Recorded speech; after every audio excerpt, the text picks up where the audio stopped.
selamat datang di channel Metamorphosis Life Begin Inside.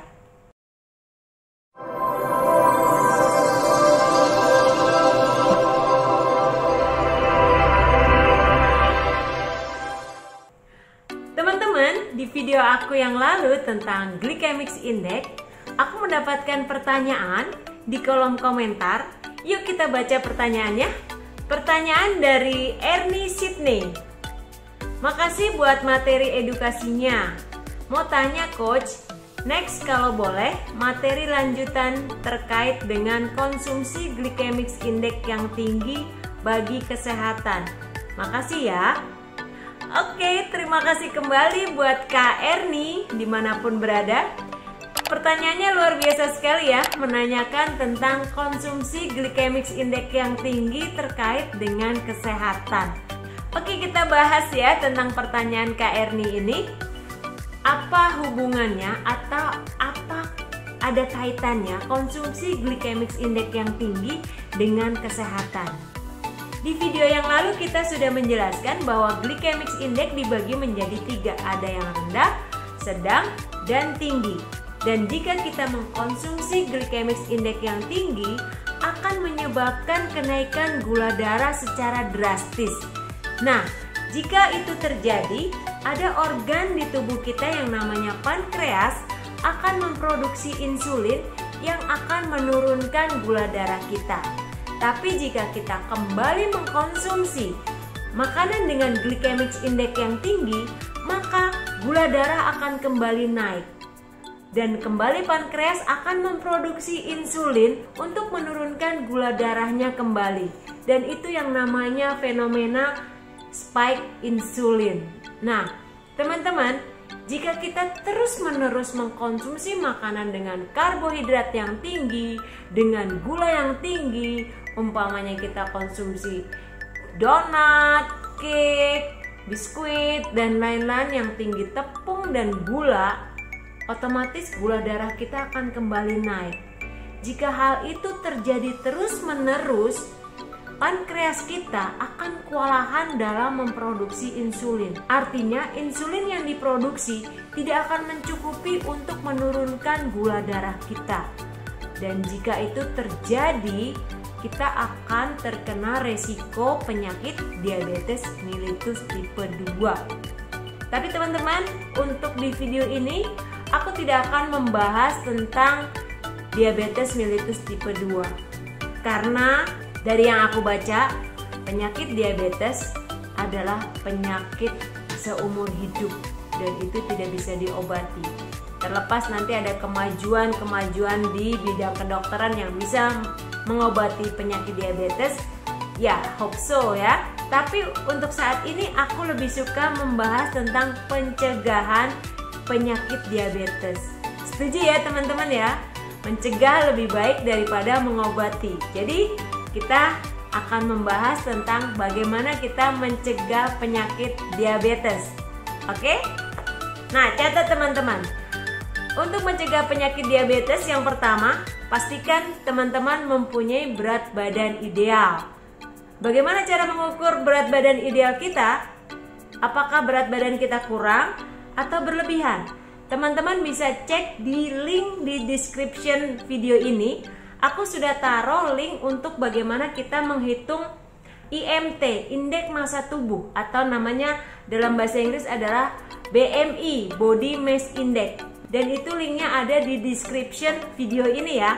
Teman-teman cek dan hitung sendiri berat badan teman-teman. Apakah sudah normal atau ideal atau sudah mulai obesitas. Cek.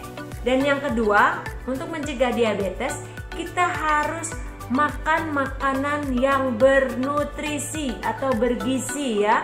Teman-teman mulai bisa memilih karbohidrat dari kelompok glycemic index yang rendah. Gantikan nasi putih dengan nasi merah, gantikan roti putih dengan roti gandum, gantikan karbohidrat yang lain dengan mulai mengeksplor karbohidrat yang lain seperti umbi-umbian, jagung, ketela, dan lain-lain ya. Dan juga teman-teman perbanyak konsumsi buah dan sayur.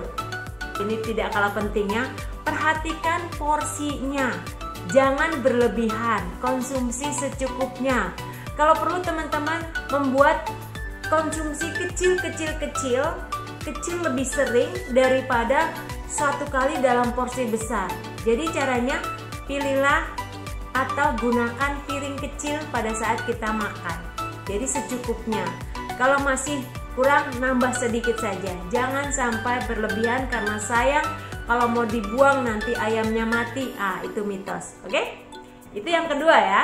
Yang ketiga, teman-teman jangan mager ya. Jangan kebanyakan nonton TV. Apalagi ya teman-teman nih yang suka drama Korea. Bukannya salah drama Korea, tapi biasanya sampai lupa waktu ya. Berjam-jam ada di depan TV. Atau teman-teman suka main gadget itu yang sampai berjam-jam, itu namanya mager. Jadi mulai aktivitas fisik. Jadi dengan aktivitas fisik kita bisa membakar gula di tubuh kita dan kita juga membakar lemak di tubuh kita. Jadi dengan aktivitas fisik membakar lemak dan juga membuat sel-sel tubuh kita lebih sensitif terhadap insulin. Oke? Dan yang keempat, kita bisa melakukan dengan konsumsi air putih yang cukup. Dengan mengkonsumsi air putih yang cukup, kita tidak mengkonsumsi minuman-minuman kemasan, minuman-minuman yang manis lainnya. Jadi hidrasi tubuh kita dengan air putih yang cukup ya, minimal 8 gelas sehari, kalau bisa lebih. Oke? Dan ini akan lebih bisa membersihkan tubuh kita dan mengurangi gula di darah kita. Oke teman-teman, itu adalah hal-hal yang bisa kita lakukan untuk mencegah diabetes.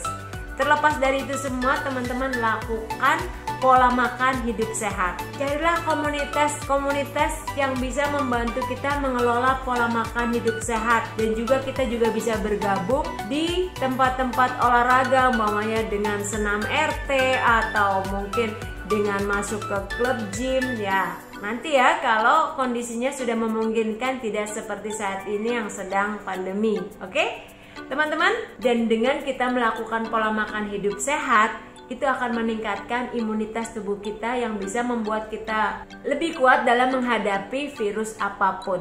Bukan hanya corona saja ya, karena virus itu akan bermacam-macam. Oke, terima kasih. Semoga ini menjawab pertanyaan dari Kak Erni dan juga kita bisa belajar bagaimana mencegah diabetes. Jangan sampai kita terkena atau beresiko terhadap penyakit diabetes ini. Teman-teman silakan tulis komentar di video ini untuk video apa yang akan kita bahas di video-video berikutnya. Oke, jika video ini bermanfaat, bagikan ke teman-teman yang lain. Jangan lupa subscribe untuk tidak ketinggalan di video-video berikutnya. Oke, salam sehat selalu dari Coach Putri. Bye-bye.